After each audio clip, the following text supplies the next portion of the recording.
Silvestres, um podcast do Fauna News. Olá, eu sou Dimas Marques, editor do Fauna News, e juntos, eu e você, vamos mergulhar no universo dos animais silvestres. Neste episódio, nosso olhar está na Amazônia, na conservação da Amazônia e de seus mamíferos aquáticos. E ninguém melhor do que a pesquisadora Vera Maria Ferreira da Silva, do Instituto Nacional de Pesquisas da Amazônia, o INPA, para nos situar sobre tudo o que está acontecendo neste bioma tão rico e, ao mesmo tempo, explorado de forma tão irresponsável. Vera é bióloga, tem mestrado em Biologia de Água Doce e Pesca Interior pelo INPA e doutorado em Mammalian Ecology and Reproduction pela Universidade de Cambridge, no Reino Unido. No INPA, além de pesquisadora, é chefe do Laboratório de Mamíferos Aquáticos, vice-coordenadora e professora do curso de pós-graduação na área de Biologia Aquática e Pesca Interior e vice-curadora na coleção de mamíferos. Vera coordena também o projeto Boto na Reserva de Desenvolvimento Sustentável Mamirauá, é membro do Conselho da Associação dos Amigos do Peixe-Boi, a AMPA, onde coordena o projeto Mamíferos Aquáticos da Amazônia, é integrante do Grupo Especialista de Cetáceos da União Internacional para a Conservação da Natureza, a IUCN, e membro honorário do Marine Mammal Society. Ou seja, vou conversar com uma das maiores especialistas em mamíferos aquáticos do mundo, e que, por sinal, é uma das articulistas da coluna Aquáticos, publicada todas as sextas-feiras no portal Fauna News. Seja muito bem-vinda ao Silvestres, Vera. Obrigada, Dimas, pelo convite para essa conversa. É sempre um prazer poder conversar com você e contribuir um pouco mais para a divulgação das questões sobre a Amazônia e a sua biodiversidade. Vera, você não nasceu na Amazônia, mas há quanto tempo você vive na região e estuda a Amazônia? Nossa, eu nasci no Rio de Janeiro, cresci, estudei em Brasília e vim para Manaus como estagiária no INPA logo depois da minha graduação. Eu me graduei em Biologia Animal pela Universidade de Brasília. E aí, quando eu estava fazendo esse estágio, surgiu essa oportunidade de fazer a seleção para o mestrado, em Biologia Aquática e Pesca, a Biologia de Água Doce e Pesca Interior. Eu fui selecionada. O meu mestrado e o doutorado também foi sobre os botos da Amazônia e, como diz a lenda, os botos encantam. Aí eu fui encantada e estou aqui até hoje sem sair da Amazônia. Perfeito. Bom, vamos falar um pouquinho sobre o seu recente artigo publicado na coluna Aquáticos, lá do Fauna News, intitulado Amazônia, por que é tão difícil conservá-la? No artigo você faz a seguinte afirmação. Dados do Instituto do Homem e Meio Ambiente, o IMAZON, publicados em 18 de janeiro de 2023, revelaram que somente em 2022 foram desmatados 10.573 km² de floresta, equivalentes a 3.000 campos de futebol por dia.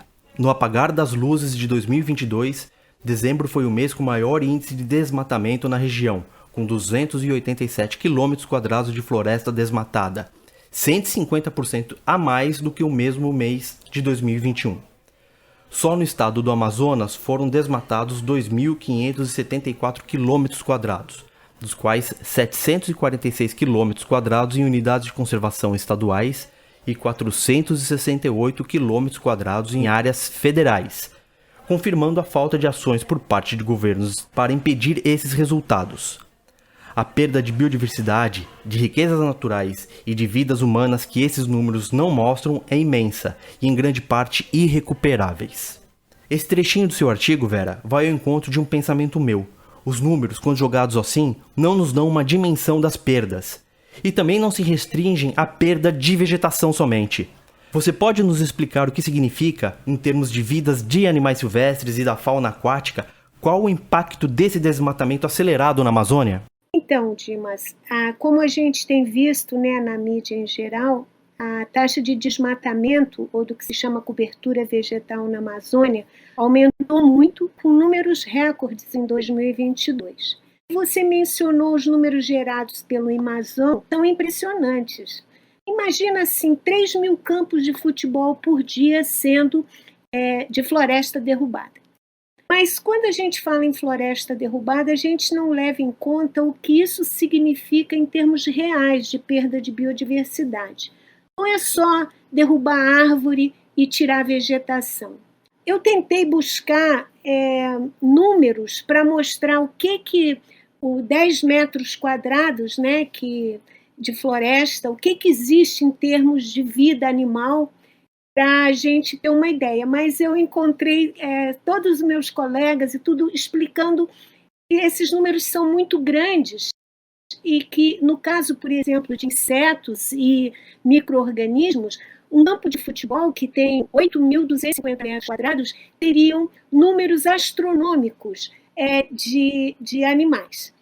Então, seria muito difícil estimar para inseto e invertebrados. Então, nessa área de campo de futebol, né, que é um pouco menos, né, de 1 hectare, existem centenas de espécies de plantas, algumas dezenas de espécies de mamíferos, por exemplo, bicho-preguiça, diversas espécies de roedores, cutia, cutiara, macacos, tatus, sem falar ainda nas espécies de répteis e anfíbios. Então, quando a gente fala de um desmatamento, e principalmente próximo dos rios e de outros corpos de água, a gente sabe que ocorre um aumento de sedimento na água, provocando maior turbidez. Isso impede a penetração da luz, afeta a produção primária, né, e da vegetação aquática, que vai afetar diretamente os peixes e os mamíferos aquáticos, no caso do boto e da ariranha, que se alimentam de peixe, ou dos peixes-bois, que se alimentam de plantas aquáticas e subaquáticas. Então, quando a gente fala num desmatamento de uma área dessa proporção, nós estamos afetando toda uma cadeia e uma vida animal grande que nunca é mencionada. Sempre a gente pensa só em termos de árvore, e isso tem que ser levado em consideração. Além da alteração do habitat pela retirada da cobertura vegetal natural, temos um outro grande vilão nessa história, que é o garimpo. O quanto o mercúrio usado na atividade do garimpo afeta o boto vermelho, o tucuxi, a ariranha e o peixe-boi? Então, a mineração, existe a falsa ideia de uma mineração sustentável e que ocorra sem a destruição do ambiente e da natureza. Isso não existe. O garimpo do ouro na Amazônia, que é a principal fonte do mercúrio, é um crime, né? A gente já sabe disso. O alcance da destruição de um garimpo ele vai muito além daquele local de extração. Geralmente, esse garimpo do ouro, né, e principalmente da forma que está sendo feita, é um garimpo de céu aberto, que utiliza dragas que sugam o fundo dos rios para buscar o ouro que está misturado em pequenas partículas, areia, sedimento, né? E para juntar essas pequenas partículas de ouro, os garimpeiros usam o mercúrio, ou como eles chamam de azogue, é um metal pesado, altamente tóxico, mas que tem uma alta afinidade com ouro. Então, o mercúrio, ele amalgama, né, com o ouro. Esse aglomerado, para depois ocorrer a separação, ele é queimado. Quando ele é queimado, ele libera na atmosfera gases tóxicos que voltam para os rios e florestas com as chuvas, às vezes dezenas, centenas de quilômetros distante do local que ele foi gerado, né? E o restante é jogado no ambiente, geralmente ali mesmo na margem dos rios ou no leito do rio. Então, tanto na forma gasosa quanto na forma líquida, o mercúrio ele é altamente tóxico para todos os organismos vivos que têm o contato com esse produto, né, com esse veneno. E ele afeta os mamíferos aquáticos, por exemplo. O mercúrio ele não é um metal pesado, como eu disse, ele não é processado ou digerido. Ele vai acumulando no ambiente, nos organismos. Entra na cadeia trófica, é o que a gente chama de bioacumulação e também a biomagnificação, né? E então, por exemplo, um peixe que se alimenta de um organismo ou vive num ambiente contaminado por mercúrio, ele acumula nos seus tecidos esse veneno. Quando um boto ou uma ariranha ou um outro animal que se alimenta de peixe come um peixe contaminado, ele também fica intoxicado e entra então nessa cadeia de bioacumulação do mercúrio no seu organismo. Nós estamos falando não só dos animais, mas também das pessoas que vivem e se alimentam dos produtos da floresta e dos peixes de rios contaminados, como foi mostrado agora fartamente pela imprensa, no caso dos povos Yanomami, né, que tem o peixe como base da sua alimentação. No caso dos peixes-bois, são também mamíferos aquáticos, mas são herbívoros, e eles se alimentam de plantas aquáticas e semiaquáticas. Essas plantas, elas absorvem e acumulam poluentes diversos, incluindo hidrocarbonetos e também metais pesados como o mercúrio. Ao comer essas plantas, o peixe-boi também acumula o mercúrio nos seus tecidos. E essa acumulação de mercúrio, dependendo do grau de intoxicação, ele altera diversos processos metabólicos, fisiológicos e neurológicos em mamíferos, né? Nos animais em geral, incluindo os seres humanos. E eles desenvolvem, então, toxicidade nos rins, no sistema nervoso, sistema cardiovascular. Além disso, afeta, né, reduz a taxa reprodutiva, provoca abortos e deformações fetais. Então, nós estamos falando de um veneno muito poderoso, com uma alta persistência e um alto alcance, né? Deixa eu voltar para o seu último artigo, ainda publicado lá no Fauna News, Vera. Nele você aborda a necessidade de estabelecer programas de educação e conscientização ambiental de longo alcance junto à sociedade em geral e rever nossas prioridades e paradigmas quanto às questões ambientais. Esse é o grande desafio para conseguirmos conservar e explorar racionalmente as riquezas da Amazônia. Como implantar um programa de conscientização ambiental em uma região tão ampla, diversa e de logística tão complicada, Vera? Eu acredito que só a educação irá mudar o comportamento das pessoas com relação às questões ambientais. E hoje nós temos, como por exemplo esse programa, esse podcast que nós estamos gravando, a possibilidade de um grande alcance, uma difusão bastante grande. Nós vemos gastos muito altos dos governos com publicidade e com autopromoção e promoção de seus políticos. Ora, se nós conseguirmos fazer isso, nós podemos ver também ou substituir essas mensagens por mensagens educativas com informações corretas e claras sobre as diversas questões ambientais que são relevantes para os biomas em geral. O próprio uso do mercúrio, muitas vezes o garimpeiro que está ali usando, queimando aquele mercúrio, ele desconhece os efeitos maléficos daquilo que ele está causando a ele mesmo, né? Então é muito importante esse processo de informação, de esclarecimento das pessoas em geral. Nós temos que fazer chegar a todo mundo informações sobre a importância da floresta em pé, não só para a manutenção do clima na Terra, né, mas para mostrar a importância dos serviços ambientais gerados pela existência da floresta e a sua fauna associada. Eu acho que, às vezes, as pessoas não fazem essa conexão. E a gente tem que só educando e produzindo material informativo de acesso e compreensão fácil que nós vamos poder alcançar essas pessoas e ter uma difusão mais ampla da informação. Educar a população brasileira, investir mais em ensino, educação, né, nos currículos, nos livros das escolas, é muito importante mostrar como a alteração desse equilíbrio, né, ambiental afeta a vida no planeta. Isso é de suma importância, né?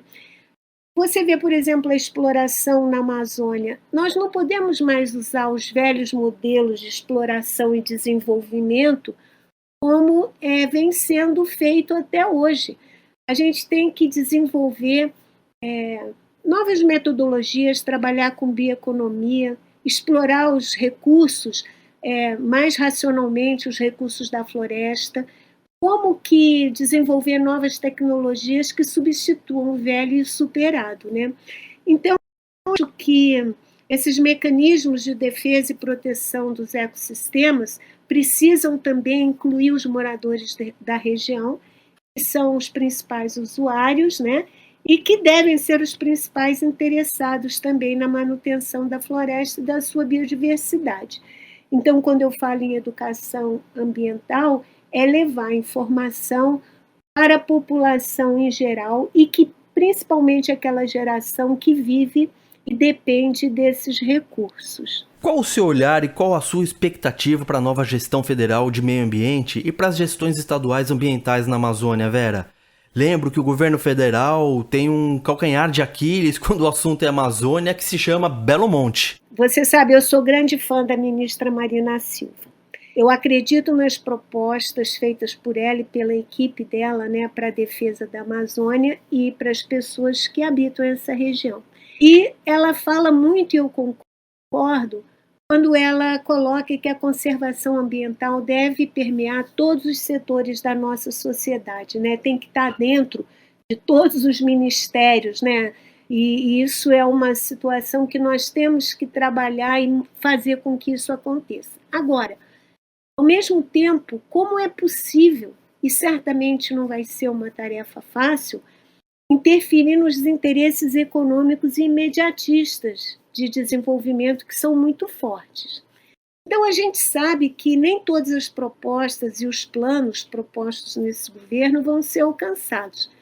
Mas, se a gente conseguir reverter a visão de uso e de exploração aqui da região amazônica e trabalhar para o estabelecimento de uma economia na base da floresta em pé, do crédito de carbono, por exemplo, estabelecimento da política de desmatamento zero e com a retirada do garimpo ilegal do ouro nas terras indígenas e de outras áreas na Amazônia, a gente já vai ter dado um grande passo para a proteção dessa região.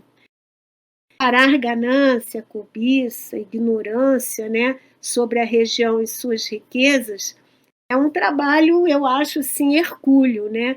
Então, nós temos que estabelecer um potencial econômico com essa mentalidade da conservação, né, e trabalhar, né? Não vai ser uma tarefa fácil, não vai ser um ano, não vai ser um governo, mas nós não podemos jogar a toalha, né? A gente tem que trabalhar para que isso aconteça e se estabeleça. Você vê, por exemplo, o governador do estado do Amazonas, que foi reeleito na gestão passada, ele disse que no governo dele não criaria nenhuma área de reserva no estado. Bom, eu espero que com a nova visão, a nova política desse governo que começou esse ano, que o governador do Amazonas reveja suas prioridades e apoie as mudanças propostas pelo governo federal atual, né, para as políticas ambientais para o Brasil e para a Amazônia. Eu, da minha parte, né, eu defendo a bandeira da conservação, da floresta em pé, rios limpos, natureza sem veneno e sem o mercúrio, né? Então, eu acho que nós temos que trabalhar nessa linha para poder preservar a Amazônia e a sua fauna e os seus habitantes, né, humanos também. Vera, muitíssimo obrigado pela sua participação no Silvestres. Até uma próxima oportunidade. Obrigada também pela oportunidade e, bom, vamos esperar que as mudanças aconteçam. Quero aproveitar que estamos falando de Amazônia, desmatamento e garimpo para registrar a solidariedade do Fauna News aos Yanomamis e a todos os povos originários do Brasil, que têm sofrido há séculos com seguidas políticas de extermínio. O que aconteceu e acontece em Roraima com os Yanomamis é resultado de uma ação pensada do governo de Jair Bolsonaro em liberar o garimpo em terras indígenas e retirar toda e qualquer base de assistência a essas pessoas. Não é à toa que se fala na possibilidade de haver uma investigação por genocídio. Não é possível que alguém veja aquelas imagens que se viu e que eu tive a oportunidade de ver sábado passado e ficar quieto. Não é possível. Na verdade, nós tivemos um governo que poderia ser tratado como um governo genocida, porque ele é um dos culpados por aquilo acontecer. Ele que fazia a propaganda que as pessoas tinham que invadir garimpo, que podia jogar mercúrio. Está cheio de discurso dele dizendo isso. Então nós resolvemos tomar uma decisão, parar com a brincadeira, não terá mais garimpo. Se vai demorar um dia ou dois, eu não sei. Pode demorar um pouco, mas que nós vamos tirá-los, vamos. Essa declaração do presidente Luiz Inácio Lula da Silva foi dada no dia 30 de janeiro, durante entrevista coletiva com o chanceler da Alemanha. Deve-se lembrar também que a destruição da floresta pelo garimpo não afeta somente os Yanomamis, mas toda a biodiversidade ali existente. Chegamos ao final deste episódio de Silvestres. Se você está no YouTube, se inscreva no canal do Fauna News, acione o sininho e avalie o episódio. Nas plataformas de áudio como Spotify e Deezer, não esqueça de nos seguir e nos avaliar. No portal faunanews.com.br tem muito mais informações sobre o universo dos animais silvestres. Para receber o nosso conteúdo de forma gratuita pelo WhatsApp, envie uma mensagem para 11 95 107 0530. O Fauna News também está nas redes sociais Instagram, Facebook e Twitter pelo @FaunaNews. Se quiser entrar em contato conosco, escreva para silvestres@faunanews.com.br. Todas essas informações estão na descrição do episódio. Silvestres é apresentado por mim, Dimas Marques, na produção Williane B. Souza, na edição e sonorização Renan Faé, na vinheta a voz de Bruna Borjaili. Muito obrigado e até o nosso próximo encontro. Silvestres, um podcast do Fauna News.